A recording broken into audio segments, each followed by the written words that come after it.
Akkam jirtan daawwattoota keenya kabajamoo fi jaalatamoo OMN raaduu siniif qabna otorraati wajjinan Faayisaa Ilaasii turtiin teessan nufaanaatu siniin jennam. Dulli qindaa'aan jiraattota aanaa Cinaaksan Araddaa Qaaligaa warra Sayyoo irratti banteen namoonni Abdallaa Hassanii fi Zakariyaa Ibrahim Jaaman haala gadisiisaa ta'e yoo ajjeefaman kanneen shanitti dhiyaatan immoo madaa'aniiti jiran. Gamoo hiriirtotaa irraa immoo namoonni 5 akka ajjeefaman maddeen OMN'f himan. Dabalata gabaasa kanaa akka itti aanutti sin dhiyeessinu. Dulli qindaa'aan aanaa Cinaaksan irratti humnoota poolisoota addaa naannoo Somaalee jeneraalota wayyaanatiin deeggaramaniin gaggeeffamaa jiru guyyaa irraatis itti fufuudhaan namoota 2 wareeganii kanneen hafan 4 madeessuu danda'aniiti jiran. Namoonni weerara kanaan guyyaa irraa miidhaan jabaan irra ga'e kanneen tarreen maqaan isaanii Faisal Yaasin, Mawlid Abdii, Jamaal Abdii Adamii fi nama Hassan Jaamoo ammaaf maqaan abbaa isaa addan barame yoo ta'u isaan kunneen yeroo ammaa haalli jiru hammaataa waan ta'eef gara mana yaalaatti kan hin geeffamin ta'uun himame. Poolisoota addaa naannoo Somaalee irraa immoo namoonni 5 ajjeefamuu maddeen gabaasan.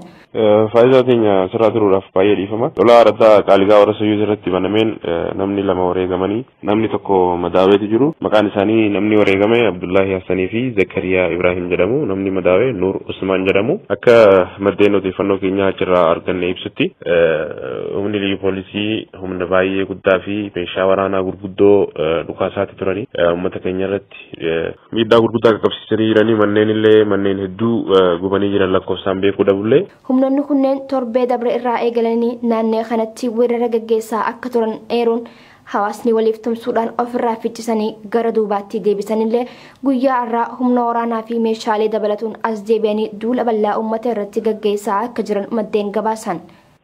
Lola ji'a baatii sommanaa kana qofa yoo ilaalle ji'a sommanaa irraa jechuudha. Namni 23 irraa wareegame, namni 27 madaawee madoo hamaadha malee namni madaawee sanii oli. Manni 816 gubatee haga ammaatti kan hin beeku. Maatiin 1,100 ol mana isaaniitti irraa buqaanii araddoota ollaa jiranii. Miidhaan guddaan qaqqabeeti jira jechuu barbaadeeti.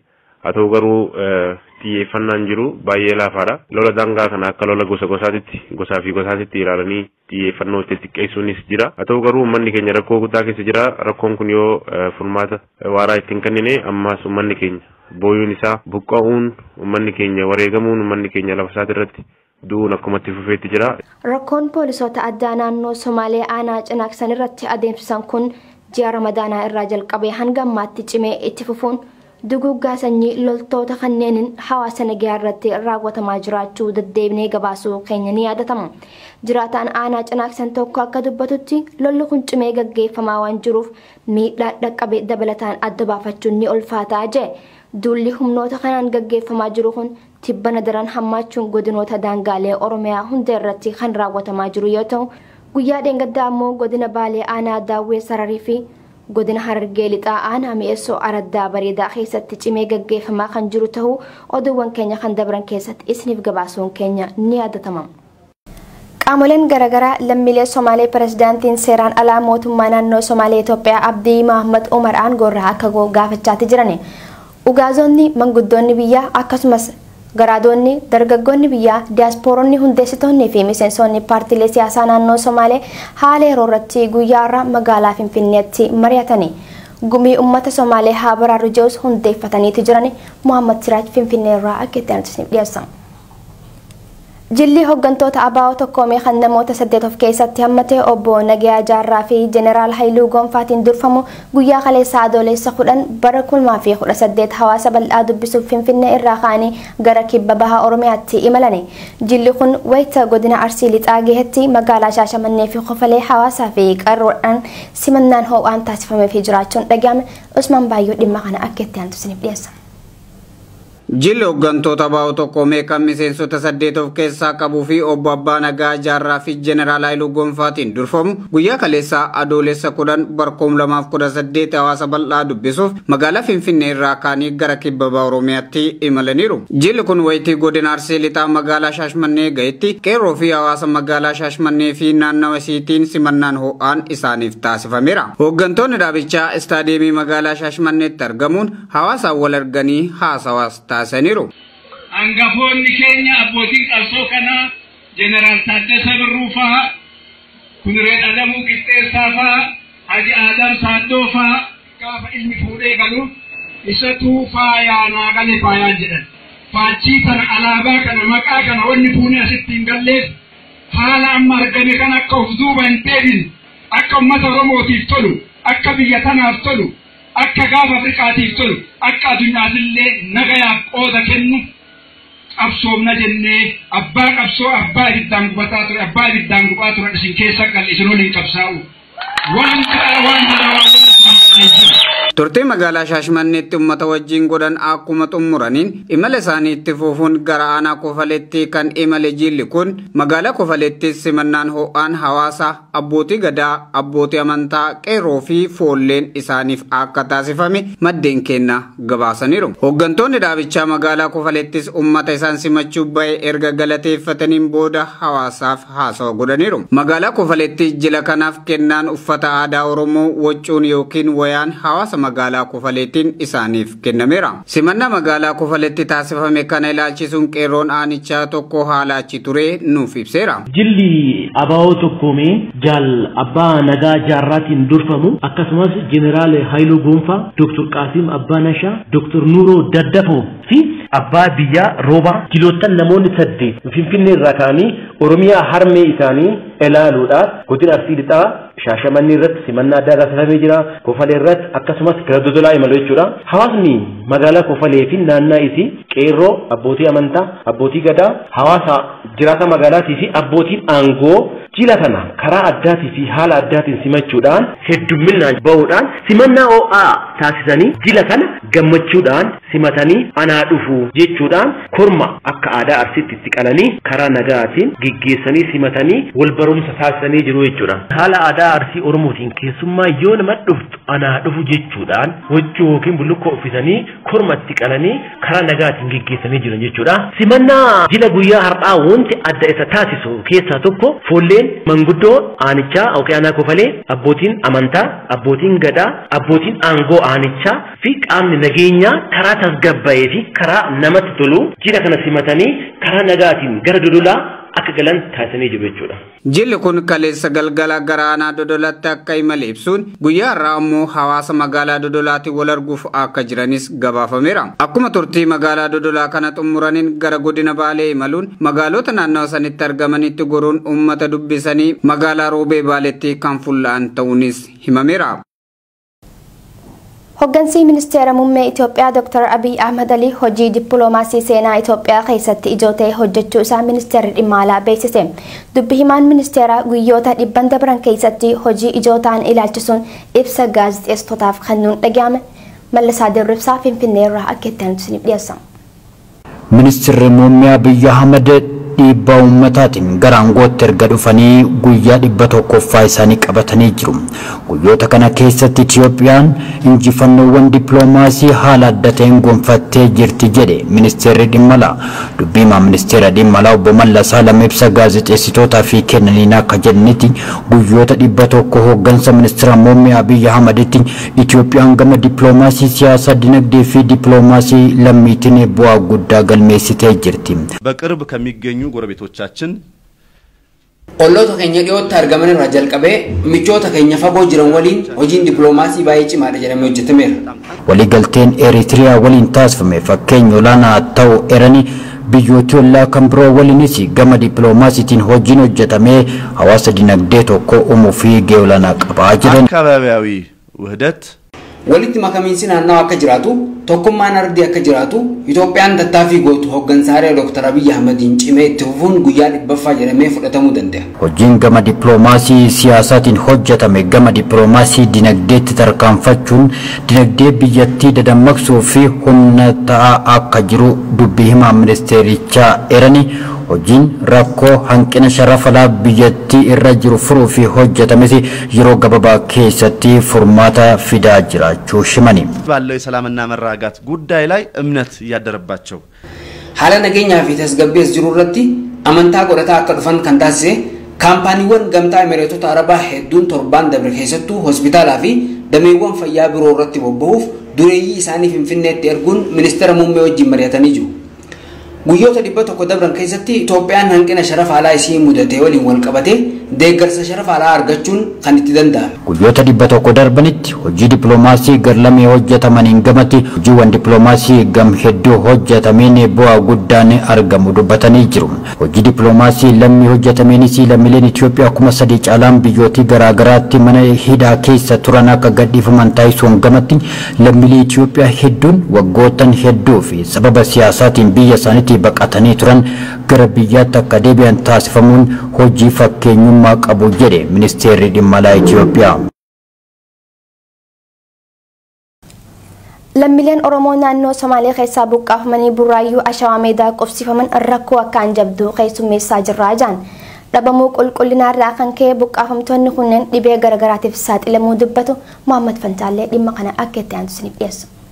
Lammiileen Oromoo naannoo Somaalee keessaa buqqaafamanii Burraayyuu Ashawaa Meedaa qubsiifaman rakkoo akkaan jabduu keessummeessaa jirra jedhan. Buqqaafamtoonni achirraa dubbifne yeroo dubbatan nuti kan qubsiifamne Burraayyuu Ashawaa Meedaa naannoo Gafarsa Noonnoo jedhamuun beekamtudha. Haala yaaddessaa keessatti argamna. Waadan gaafa nu qubsiisan nuuf galame takkallee nuuf hin guutamne har'as akkuma dagatamnetti jirra. Kan qubsiifamne kondominiyeemii Gafarsa Noonnoo jala. Yeroo ammaa kondominiyeemiin kun cabee xuraawaan manneen fincaanii keessaa bahu akka jiruun mana jireenyaa keenya keessa yaa'a. Jiraattonni kondominiyeemicharra jiraatanis jibbaa keenyaaf beekaaf nutti gadi dhiqu. Dhibeef saaxilamne jirra. Tajaajila fayyaa homaatu hin qabnu. Al tokko 2-3 iyyannee qaamni nu dhagahu hin jiru. Akka lammii lammaffaatti biyya abbaa keenyarra jiraachaa jirra jechuun dubbatu.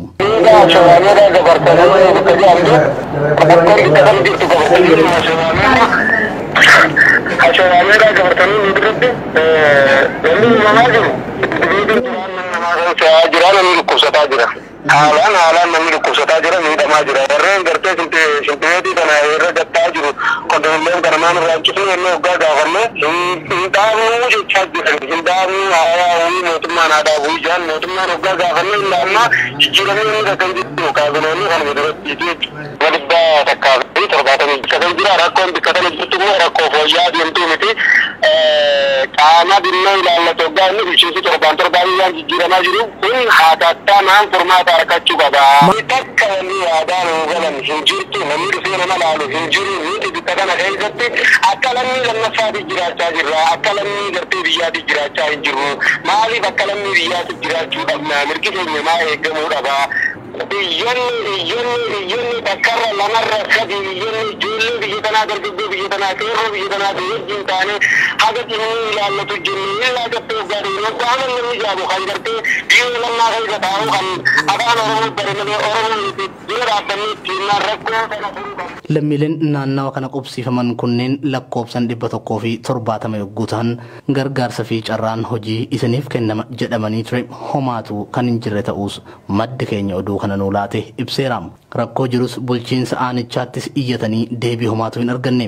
Kana malees bulchiinsa magaalaa Burraayyuutti kaabinoonni argaman haaromsi gubbaa jalqabe kun kan hin liqinfamaniif ta'uufi rakkoo buqqaafamtoonni kunneen qaban bira dhaabbachuu dhiisitiin rakkoo isaanii himachuuf eeyyama dhorkachuutu himame.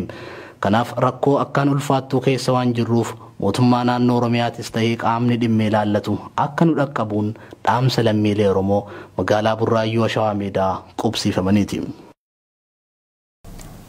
Daangaa biyyoota Saawud Arabiyaa fi Yemen jidduutti shiftaan Tigiree lammiilee Oromoo baqarra jiran fixan. Lola shiftoonni Tigiree kanneen Oromoota daangaa qaxxaamuranii biyya Saawud Arabiyaa seenaa jiran irratti bananiin lammiileen Oromoo 20tti siqan kan ajjeefamanii fi isaan hafan biroos madaawanii jiraachuun dhaga'ame.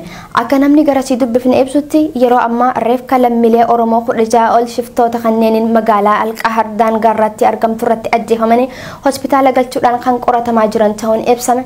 Usman Abdulatiif akka itti aanutti dhiyeessa. Daangaa biyyoota Saawud Arabiyaa fi Yemen jidduutti lammiileen Oromoo shiftaan ajjeefaman. Shiftoonni dhalootaan naannoo Tigraay irraa tahan daangaa biyyoota lamaan jidduutti wal gurmeessuun Oromoota daangaa qaxxaamuranii biyya Saawud Arabiyaa seenaa jiran irratti dhukaasa banuun lammiilee Oromoo 20tti siqan kan ajjeesanii fi isaan hafan biroos madeessanii jiraachuu hawaasni Oromoo biyya Yemenitti argaman himan. Shiftoonni naannoo Tigraay Itoophiyaa ta'an kanneen daangaa Saudi Arabiyaa fi Yemen irratti argaman yeroo dheertuuf baqattoota Oromoo fi saboota biroos garas qaxxaamuran qawween sodaachisanii Araboota lammiilee biyyaa ta'an waliin qindaa'anii baqattoota booji'an gurgurataa akka turanii fi jiran maddeen addeessan. Ilmaan Oromoo ajjechaa fi miidhama shiftoota kanneen irraa hafanii qabamanii gurguramuun gammoojjii biyyoota Arabaatti dararfamaa jiraachuu baqattoonni Yemanii fi Saudi Arabiyaa mirkaneessan. Keessattuu eega qabsoo qeerrootiin taayitaan biyyattii harka hoggansa haaromsaa galtee kaasee dararaan shiftoota dhalootaan Tigraay tahaniin Oromoota irratti gaggeeffamtu dabaltee jiraachuun dhagahame. Akka namni garasii dubbifnee ibsutti yeroo ammaadheef lammiilee Oromoo 16 isaan shiftoota kanniiniin magaalaa Alqaar tan daangaa irratti argamtu irratti ajjeefaman hospitaala galchuun kan qorataa jiran ta'uu dubbatan. Hanga namoonni akka kana raawwatan to'annoo seeraa jala hin oolfamnetti reefki baqattoota Oromoo san akka hin awwaalamne baqattoonni gaafataa jiran. Abdullah Usman Yarsa magaalaa Sanbateerra dhalataa magaalaa Sanbateeti. Walloo jechuun walloo mudannaan nuudate maaliif namni hariiba deemaa odoota hariiba deemuu kararratti yaatituma Tigreen kararraa qabdee nama keenya kaan bismaarii itti tumanii waqaranii hoggatti laafe nama qoonqoo fi beelan manatti lafa mana arabaa qabatanii mana arabatti azzabanii achirraa guuranii Ramadaana akhira nama 10 ajjeesanii nama san dhalnee guurree Sa'adaa magaalaa Sa'adaa yaafne bakkeen itti fixan Algahar magaalaa Algahar suuqa Algahar keessatti achirraa amma soomanarraa baanee nama 3 ajjeesaniiti fidanii amma guyyaa kaleessallee nama 3 fidanii ati reemfi nama 16 ta'e isaan awwaallanna jenneetu amma maaliif uummata jala yaanee ani jitti jirra awwaallatullee hin dandeenye amma jarri sun qabamuttu awwaallu jaaniituma taa'utti jirra irraa silaa rabbumti nu gargaaruun beenne akkasitti Tigreen nu fixutti jirti laakiin silaa biyya keessattuu jallaabiyaa kaattee jallaabiyaadhan diemtee boombii sababa irratti boombii harutti jirti isa qofatti ergatte kanaa miti maaliif ummanni biliyaardii qabu maallaqa guddaa qabu isaanii maallaqa guddaadhaan araba bitaniiti arabaa wajjin nama kararra dhaabbatanii kararraa guuranii kaan dalagdaanu bira jedhaniinitti haala dalagatti fuudhanii itti geessanii arabnilleen itti gurguratti nama riyaala 10,000 matatti kenniteetii fi arabaaf akkasitti namni raayidha sababii raayitiin nama re'ee nuutissu nama mazraa nu dalagu jedhanii akkasitti fuudhanii ijoollee teenya fixutti jiran.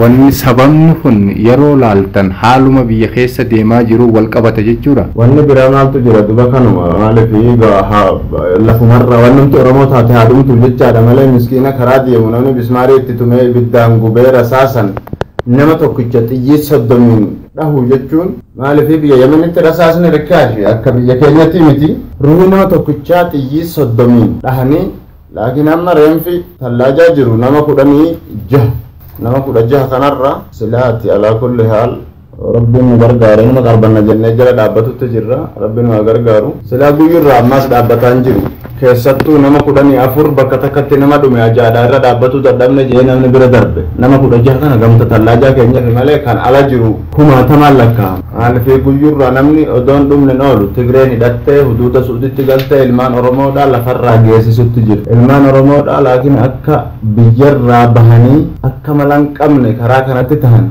nama kaan ija keessaa yaasan kaan funyaan irraa kutan kaan gurra irraa ciran namatti roorrisanii yoontiin nama qabaate nama sa'a itti bilbilchiisanii maallaqa guddaa gaafatanii riyaala 15,000 gaafatanii akkasitti waqaranii waggaa dadhaban namni gadhiisu hin jiru inuma fixan irraa waa argataniis kan dhabanis walii qabaniituma rasaasan fixan laakiin ammoo bakka wanni kun itti jajjabaatee ani itti gocha kana itti dandeessee raawwatu dandeessee magaalaa Algahar daangaa lamaan jedhu isaan ajjeefamanii mul'atan malees daa'imman dabalatee kanneen ajjeefamanii dhabamsiifaman hedduun jiraachuus dubbatan baqattoonni to'annoo jala oolfamanii humnaan gurguraman hedduun yeroo dheertuuf namoota dhuunfaaf tola hojjetuuf dirqamu namoonni biyya Yemen riqicha godhatanii Saudi Arabiyaa seenuuf yaada qaban karaa nagahee hin qabne kan shiftoonni irratti ijaaramuun lubbuu namaa galaafatan kana akka hin deemne baqattoonni Oromoo Saudi Arabiyaa fi Yemen jiraatan akeekkachiisan.